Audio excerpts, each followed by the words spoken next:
Magkano nga ba ang 1 view dito sa YouTube? Magkano ang kinikita ng mga vlogger sa isang view dito sa YouTube? Ito ang kailangan mo.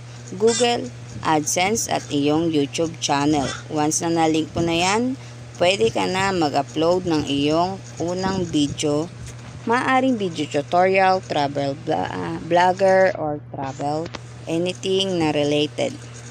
Pero kailangan mo munang makapasa dito sa requirements ng YouTube. After mo nyan, magkakaroon ka na ng iyong kauna-unahang ads. Okay, ang ads dito ay kung ikaw ay nag-upload ng 7.59 seconds, meron kang isang ads.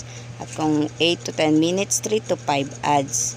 Sa US, ang 1,000 views ay $2. Sa Pinas ay 0.5 lamang. Sa 1 view ay $0.00, meaning wala pong kita sa isang view.